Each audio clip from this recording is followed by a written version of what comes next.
Você já ouviu falar do Missing 411? Uma série de mistérios que conectam desaparecimentos inexplicáveis nos parques dos Estados Unidos. Pessoas somem sem deixar rastros enquanto estavam cercadas de amigos e familiares. Pegadas desaparecem repentinamente. Tempestades aparecem logo depois dos sumiços. Corpos são encontrados em lugares que já foram revistados ou que nunca foram encontrados. Hoje, aqui no Contos da Fogueira, vamos explorar o que está por trás desse fenômeno enigmático. E esse é muito mais do que um simples relato de desaparecimentos. Pense por um momento quantas vezes você já caminhou sozinho pela floresta, percebeu o silêncio e teve a sensação de que tinha alguma coisa ou alguém te observando.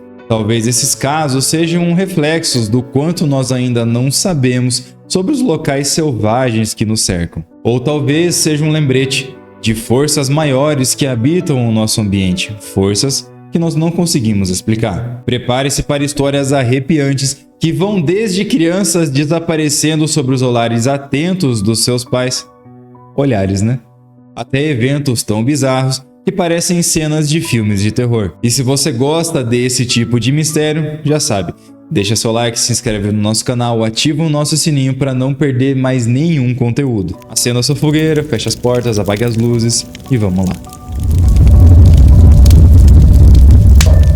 O termo Missing 411 pode parecer meio estranho à primeira vista, mas ele carrega um significado aterrorizante. Criado por David Polaris, um investigador criptozoologista, o termo Missing 411 se refere a uma série de desaparecimentos que aconteceram e continuam acontecendo, principalmente nos parques nacionais dos Estados Unidos.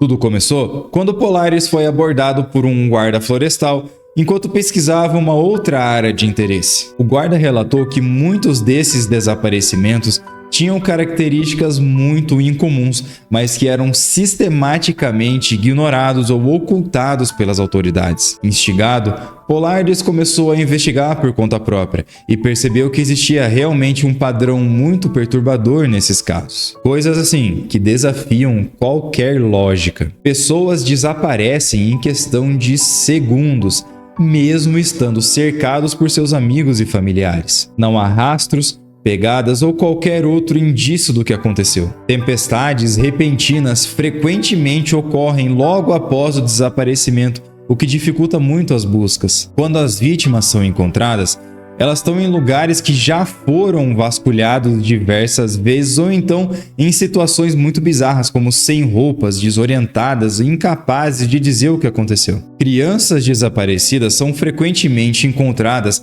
a quilômetros de distância dos lugares onde foram vistas pelas últimas vezes e, frequentemente, em lugares de difícil acesso, como o topo de montanhas que seria impossível de chegar sozinho. O número 411 ou 411 não tem uma explicação direta. Alguns acreditam que ele é algum tipo de código ou um tipo de informação, outros já acreditam que ele é simplesmente uma coisa que o Polaris inventou para criar uma marca nos seus relatos, enfim, nada muito relevante. Fato é que David Polaris dedicou anos da sua vida à investigação desses casos de desaparecimento e escreveu uma série de livros sobre o assunto. E ele destaca que muitos desses desaparecimentos têm várias circunstâncias em comum, como por exemplo, proximidade da água, como rios, lagos ou cachoeiras, presença de arbustos de frutas silvestres muito próximos da região onde a pessoa desapareceu ou que foi encontrada, ausência de sinais de luta e evidências físicas, falhas inexplicáveis de comunicação, como rádios que param de funcionar sem explicação aparente ou testemunhas que não conseguem ouvir os gritos das vítimas. Polaris também apontou que o Serviço Nacional de Parques não mantém registros centralizados dos desaparecimentos nos parques. Quando questionado sobre quantos desaparecimentos acontecem nos parques nacionais, as autoridades simplesmente dizem não saber, ou então que evitam responder diretamente essa pergunta. Isso levanta suspeitas do que pode estar sendo escondido. Algumas pessoas acreditam em coisas mais sobrenaturais, como abduções alienígenas, criaturas míticas como o Pé Grande ou até portais para outra dimensão. Outros acreditam que há uma conspiração governamental, para esconder segredos militares ou então evitar de causar o pânico generalizado. Independentemente da explicação, Missing 411 é muito mais do que simplesmente uma coletânea de histórias assustadoras. É um quebra-cabeça que desafia as fronteiras à nossa compreensão. E agora que você já tem o contexto, vamos mergulhar nos casos mais bizarros do Missing 411 e tentar conectar os pontos.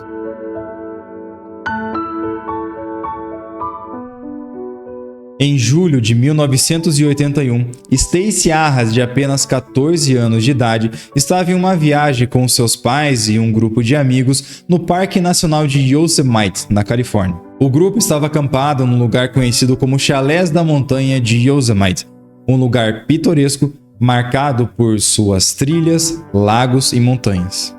Stacey estava animada para capturar a beleza do lugar com a sua câmera fotográfica, um hobby que curtia bastante. No dia 17 de julho, durante uma caminhada, Stacey avistou um lago próximo e decidiu que queria fotografá-lo. Era uma cena perfeita, aquela água tranquila refletindo o céu e as montanhas. No entanto, o pai de Stacey, cansado da trilha, se recusou a acompanhá-la, mas também sugeriu que ela não fosse sozinha. Ela acabou insistindo bastante até que um homem de 77 anos que estava no grupo também se voluntariou para ir com ela. Acontece que durante o caminho esse cara também se cansou, sentou um pouco para descansar e a Stacey simplesmente não parou, foi até o lago sozinho. Ele até manteve os olhos nela, mas logo perdeu de vista a garota. Em um momento ela estava a poucos metros e no instante seguinte desapareceu. Um guia turístico do acampamento até relatou ter visto Stacey em cima de uma rocha próxima ao lago, mas também ele foi a última pessoa a ter visto Stacey viva. O desaparecimento foi percebido rapidamente e as buscas começaram quase que de imediato. O grupo vasculhou ao redor do lago e da trilha, mas não encontraram nenhum sinal dela. Nos dias seguintes, as buscas se intensificaram muito, com equipes profissionais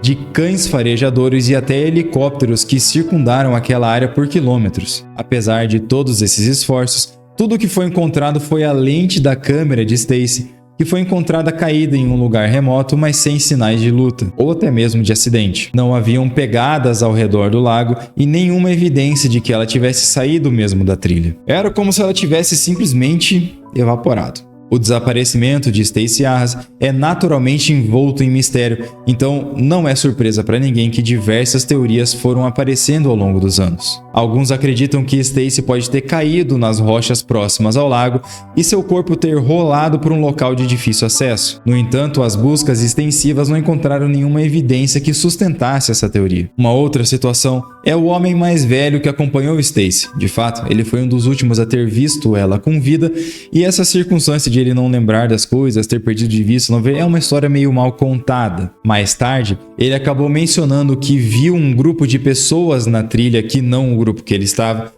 depois de Stacey ter desaparecido, o que sugere a possibilidade de um sequestro. No entanto, ninguém mais relatou ter visto qualquer estranho no parque ou nas suas proximidades e também não havia nenhum sinal de luta. Outra opção é o ataque de predadores, afinal, o parque é lar de ursos, pumas e outros predadores. No entanto, um ataque deixaria rastros, sangue, roupas rasgadas, enfim, uma bagunça. E nada disso foi encontrado. Algumas pessoas acreditam que forças sobrenaturais podem estar envolvidas no desaparecimento de Stacey. Teorias envolvendo abduções alienígenas são muito comuns entre os entusiastas do Missing 411, e a falta de evidências tangíveis só alimenta mais ainda essas especulações. Outra teoria é de que Stacey pode ter se deparado com algo que ela não deveria ver, sejam atividades ilícitas ou algum segredo militar, e por isso teria sido silenciado. David Polaris aponta que o Serviço Nacional de Parques dos Estados Unidos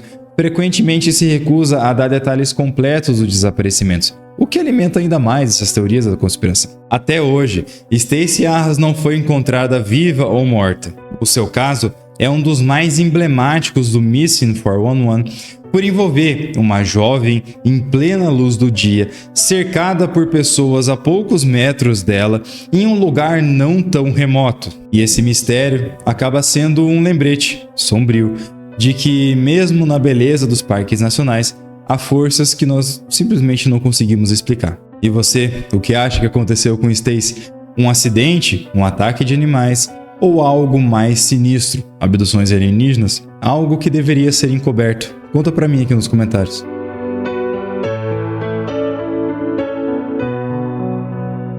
Dito isso, passamos então para o caso de Dennis Martin, o garoto da Smoky Mountains. Assim como esse que a gente acabou de comentar, o desaparecimento do menino Dennis Martin, de apenas 6 anos de idade, é um dos casos mais emblemáticos do Missing 411. Ele desapareceu em 14 de junho de 1969 no Parque Nacional das Montanhas Fumejantes, conhecido como Smoky Mountains, no Tennessee. E esse caso continua a intrigar os investigadores, entusiastas e as pessoas que participaram desse mistério pelas suas circunstâncias inacreditáveis. Dennis Martin viajou com sua família para passar o Dia dos Pais acampado no parque. A área escolhida foi a popular Spence Field, uma clareira bem tranquila e cercada por densas árvores. Além da família Martin, outras pessoas estavam acampadas na mesma área, incluindo um grupo de amigos da família. Durante a tarde, Dennis e as crianças do acampamento, incluindo o seu irmão mais velho, decidiram se esconder, como uma brincadeira,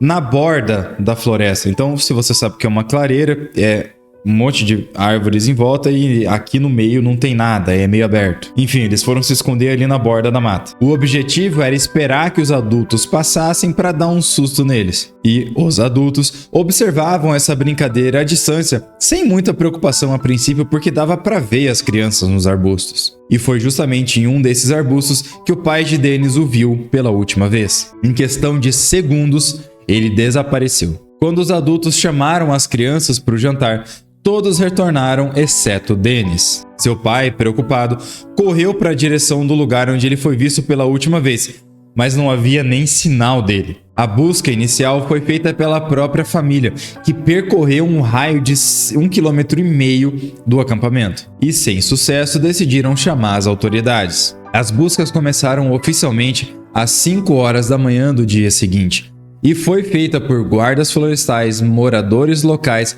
uma tropa de voluntários e até a tropa de escoteiros que estava acampando no local próximo. Ao longo dos dias seguintes, mais de 1.400 voluntários e equipes profissionais, inclusive dos boinas verdes do exército que estavam por perto, procuraram essa criança. Só que várias complicações surgiram também ao longo do caminho. Uma tempestade muito intensa atingiu a região logo depois do desaparecimento, o que prejudicou muito possíveis rastros que ele pudesse ter deixado e principalmente o trabalho dos cães farejadores. Mas apesar dos esforços constantes, nenhuma evidência clara foi encontrada nos primeiros dias. Mas isso não impede que algumas pistas meio misteriosas tenham surgido. Por exemplo, pegadas foram encontradas próximas a um riacho, cerca de 1,6 quilômetros do acampamento, pisadas que eram compatíveis com a do Dennis, só que estavam de pé descalço. No entanto, o pai de Dennis acreditava que essas pegadas não eram do seu filho porque elas pareciam um pouco maiores do que as dele. Alguns especialistas chegaram a sugerir que ela pertencia a outro menino, mas não há relatos de desaparecimentos além do Dennis naquela mesma área. Um detalhe aqui é que um casal que estava acampado na região próxima ali relatou ter ouvido um grito muito agudo vindo da floresta no dia do desaparecimento. Pouco tempo depois, avistaram uma figura grande e peluda na floresta que parecia estar carregando algo nos seus ombros. Eles inicialmente pensaram que era um urso, mas depois descreveram o movimento como sendo humano demais. Essa descrição gera uma possível conexão com as lendas locais dos homens selvagens ou até mesmo do pé grande. Outra coisa que gerou uma certa dúvida foram as operações que os boinas verdes fizeram. As operações conduzidas por eles foram feitas completamente separadas do resto do grupo. E eles também evitavam de compartilhar informações completas com os demais. Inclusive, as ações do dia 22 a 25 de julho estão simplesmente ausentes. E essa falta de transparência sugere que talvez eles possam ter encontrado algo que não quisessem divulgar. Novamente, o desaparecimento de Dennis levanta uma série de teorias possíveis, algumas mais plausíveis, outras mais fantásticas. A teoria mais comum, e a que tem mais plausibilidade,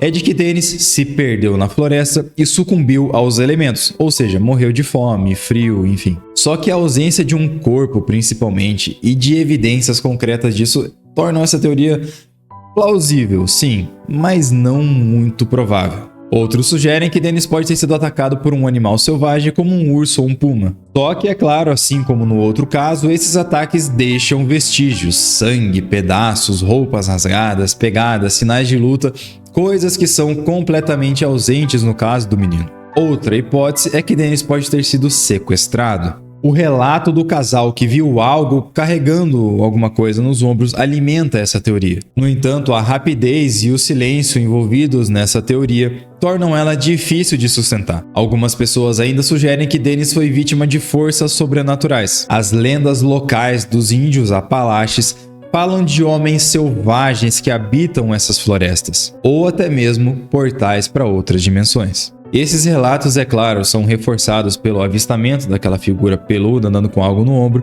e também a falta de evidências, né? É difícil você pautar uma teoria na falta de evidências, mas é o que acontece. E é claro, também existem teorias da conspiração ligadas com o governo, alimentadas muito pela atuação, digamos, esquisita dos boinas verdes no local. Alguns acreditam que as autoridades podem estar tentando esconder algo que aconteceu naquela região, ou algum experimento, alguma coisa que eles não querem que vaze. Mas apesar de todas as investigações, Dennis Martin nunca foi encontrado, e o caso permanece um dos mistérios mais inquietantes dos parques nacionais. Para a família Martin, o desaparecimento de Dennis foi devastador. Seu pai morreu anos depois, ainda acreditando que o filho pudesse estar vivo em algum lugar daquela floresta. Mas e você? O que acha que aconteceu com o Dennis? Ele se perdeu? Foi vítima de um predador ou algo muito mais sinistro do que isso?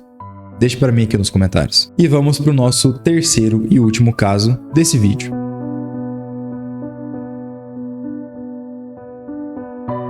O caso de Catherine Van Alst é um dos casos mais intrigantes documentados do Missing 411. A história de uma garota de 8 anos que desapareceu enquanto brincava próximo de sua família, mas reapareceu 6 dias depois em condições tão bizarras que seu caso continua a ser debatido por especialistas e teóricos. Era verão de 1946, quando a família Van Alst decidiu passar o seu verão num local chamado Devil's Den, localizado no Arkansas. A área é famosa por suas paisagens belíssimas, rios maravilhosos, paisagens paradisíacas, um labirinto de cavernas fascinantes, mas também traiçoeiros. Além disso, a região carrega um histórico de lendas e misticismo, sendo vista como um local místico pelos povos indígenas daquela região, que acreditam que espíritos e forças sobrenaturais habitavam aquela região. Catherine estava brincando em um riacho próximo do acampamento enquanto seus pais e outros turistas a estavam observando. Era uma atividade segura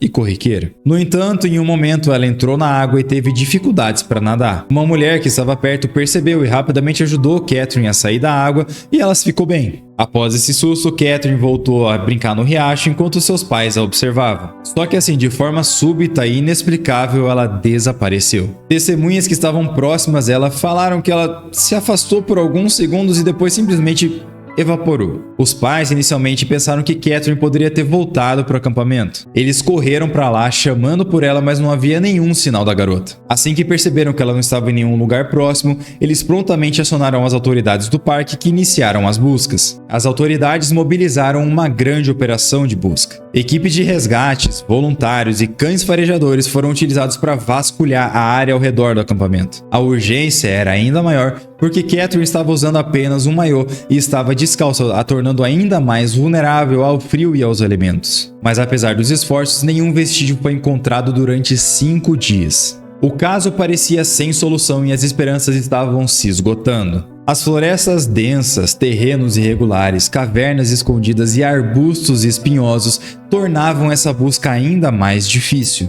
Até que 6 dias depois do início das buscas, um grupo de voluntários passou perto de uma caverna localizada a 11 quilômetros do acampamento. E para o choque de todos, Catherine saiu da caverna acenando para todos eles como se nada tivesse acontecido. Ela, obviamente, ainda estava descalça usando aquele maiô e o seu corpo tinha sinais mínimos de desgaste. Tipo, os pés estavam inchados, algumas picadas de inseto e alguns arranhões, mas nada além disso. Apesar disso, ela estava incrivelmente calma e não parecia nada com uma criança que ficou praticamente uma semana perdida na floresta. Acontece que esse desaparecimento da Catherine deixou ainda mais perguntas do que respostas. Vamos recapitular um pouco o negócio aqui. Ela foi encontrada a 11 quilômetros do local que ela desapareceu.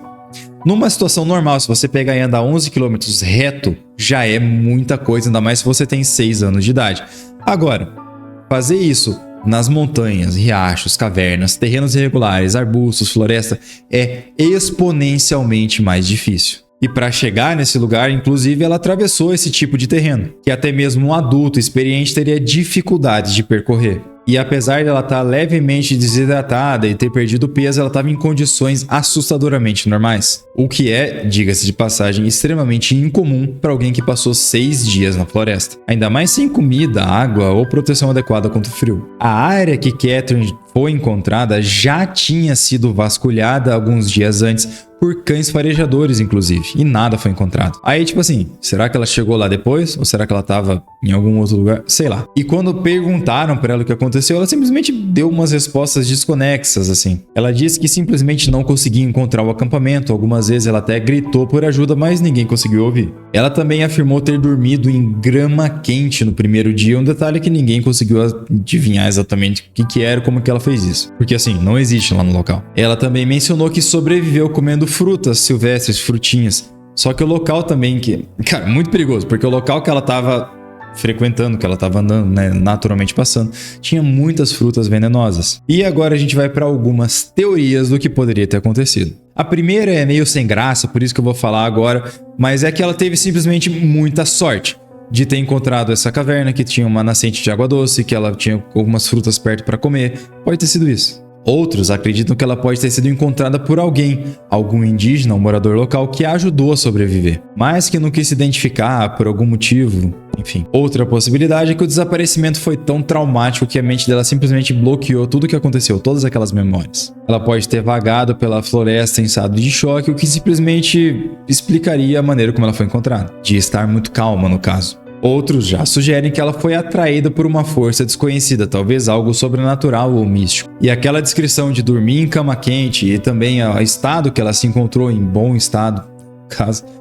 alimenta um pouco essa teoria. Há quem acredite que ela foi simplesmente levada por entidades até aquele local. Outra teoria comum dos entusiastas do Missing 411, apesar de ela ser bem pouco plausível, é que existe algum tipo de conexão interdimensional entre alguns portais e ela passou por um e foi parar lá imediatamente. No final das contas, o desaparecimento da Catherine ainda consegue intrigar muita gente e continua tão sem explicação quanto ele começou. Será que ela foi realmente vítima da própria curiosidade ou tem alguma coisa na Devil's Den que simplesmente desafia a nossa compreensão? Seja qual for a verdade, conta pra mim aqui nos comentários, eu vou adorar saber a sua opinião. Esses eram os casos, tá? Agora eu só quero trazer pra vocês algumas teorias e explicações meio gerais do Missing 411 como um todo, de o que pode acontecer, e tem algumas coisas bem legais que eu acabei não cobrindo nos outros casos, especificamente, que eu gostaria de comentar aqui. Até porque existem semelhanças o suficiente, como vocês puderam ver, em todos os casos, ou na maioria deles, para que a gente possa traçar algumas teorias específicas. Primeiro, a explicação mais convencional sobre os desaparecimentos do Missing 411 são as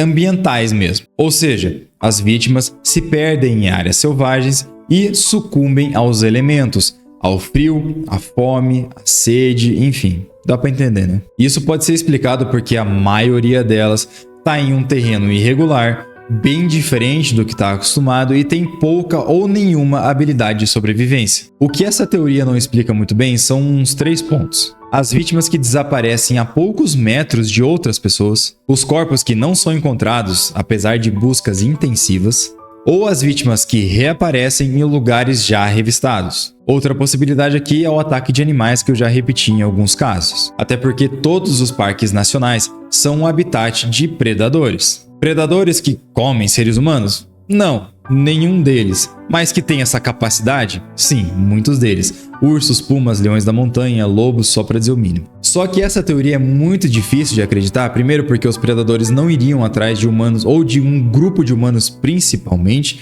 só que esses casos deixam muita evidência, os animais não estão preocupados em cobrir os seus rastros, eles vão rasgar a pessoa, vão rasgar a roupa, vai ter sangue, vai ser muito bagunça. O que nos leva a outra teoria, predadores humanos. Até porque há a possibilidade sim que algumas dessas vítimas tenham sido sequestradas. Inclusive aquela moça lá que eu comentei, que era a fotógrafazinha lá do lago, ela pode muito bem ter sido sequestrada. O grande problema aqui é que, além das pessoas que estão nesse parque, naquele grupo, é muito difícil de você encontrar outras pessoas ainda mais desconhecidos naquela região.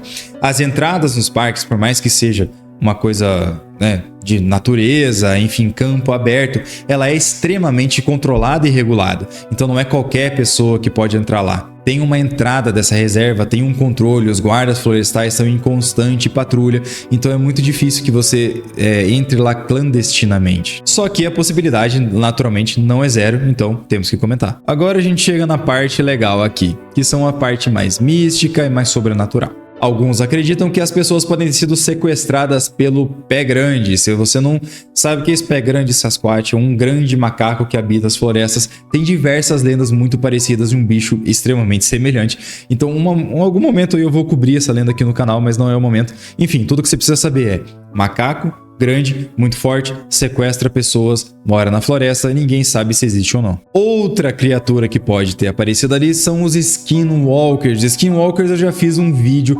extremamente detalhado aqui no canal. Eu vou dar um jeito de colocar aqui na tela se eu lembrar disso, para você ver. Se não, vai lá no nosso canal, vai ter um vídeo explicando exatamente o que são os Skinwalkers, como eles mudam de forma, como eles atacam. Esse vídeo ficou sensacional, então por favor vai lá dar uma olhada. E uma terceira opção que é meio chata, não gosto muito dessa opção aí, mas são portais entre dimensões. Então, a pessoa tá andando aqui, de repente ela vai parar em outro canto, em outra época, outros dias. Tem um filme muito bom sobre isso aí que eu assisti esses dias, não lembro o nome, talvez eu coloque na edição, não sei. Mas que fala muito sobre isso. Então, é um local específico em que você, passando ali, você vai parar em outro local físico, numa região próxima, e até, talvez, alguns dias depois. Agora, uma coisa que o próprio David Polaris fala bastante é da falta de informação ou da ocultação de informação, o que nos leva a várias teorias de conspirações governamentais, principalmente projetos militares secretos que por algum motivo estão sendo testados naquelas regiões remotas onde tem pouco tráfego de pessoas e fica mais fácil de você esconder alguma coisa. Apesar de ser difícil você ir ver militares por lá, pode ser que seja, né? E esses testes militares aí já nos levam também a uma outra possibilidade de teoria, que são fenômenos naturais, só que não conhecidos, ou tipo assim, não muito bem explicados. E um deles se chama ondas de infrassom. Olha só que interessante. São sons de frequências bem baixas, formados por formações rochosas, montanhas, que emitem essas vibrações sonoras, e elas seriam capazes de causar paranoia nas pessoas. Olha que louco! Outra possibilidade aqui são os efeitos do magnetismo. Até porque algumas áreas podem ter um efeito meio esquisito no eletromagnetismo daquela região. Não seria uma coisa nova, até porque lendas de Triângulo das Bermudas, que inclusive eu vou até anotar isso aí porque é um vídeo pra gente fazer, tem esse tipo de problema locais no mundo em que os equipamentos de navegação, bússolas, GPS, funcionam mal por causa desse campo magnético que é meio ruim naquela região. Não tem outra maneira de explicar. Mas enfim, que poderiam ter usado bússolas talvez que ela indicou para um lugar errado e a pessoa se perdeu por causa disso, sabe? E outra, não menos legal, é a de uma psicose coletiva. Essa teoria sugere que o isolamento em ambientes fechados e isolados permite que as pessoas enxerguem coisas demais e tenham uma confusão mental muito grande. Isso pode envolver pânico, e o pânico entre o grupo que se espalha, sabe? Como se fosse uma doença contagiosa. Nessas situações de estresse extremo, é possível que as vítimas tomem atitudes desesperadas que elas não tomariam normalmente, o que leva a elas se perderem e toda essa história aí, que eu já comentei exaustivamente. Então assim, nenhuma dessas teorias explica exatamente o que acontece no Missing 411. Só que nos dá alguma ideia. Talvez até a resposta esteja na combinação de várias delas. E o que mais impacta nesses casos são o quão inesperados e inexplicáveis eles são. Tipo as crianças que desaparecem das vistas dos pais assim, em segundos. E outros que simplesmente reaparecem em situações nada a ver com a realidade. Tipo o nosso último relato, que foi a menina que passou uma semana na floresta e estava 100%. Então assim, até hoje, a gente não tem exatamente uma causa para isso. É lógico que, como são centenas de casos, apesar de eles seguirem um padrão, obviamente essas causas não vão ser exatamente a mesma para todos eles, o que seria uma surpresa muito grande se fosse. Mas não deixa de ser estranho que esses acontecimentos tenham coisas muito em comum, padrões, eu diria. E padrões de vítimas, padrões de locais, todos nos parques nacionais, sabe? É de fazer a gente pensar. Fora isso, a falta de informações oficiais que nós temos, especialmente em relação aos parques nacionais, com os desaparecimentos e a própria investigação deles, alimenta muito mais as teorias da conspiração, especialmente essas de que algo está sendo escondido. De qualquer maneira, qual é a sua opinião geral? Deixe para mim nos comentários e já que você vai estar lá embaixo, por que não se inscrever no nosso canal, curtir esse vídeo, clicar no nosso sininho para você ser notificado de todas as nossas novidades a partir de agora. Nós temos diversos vídeos de mistério, de sobrenatural, de criaturas, todos como esse nessa mesma pegada. Então se você gostou desse, com certeza vai gostar dos outros. Aproveita para ir lá maratonar. Muito obrigado por ter assistido até aqui, um grande abraço, falou!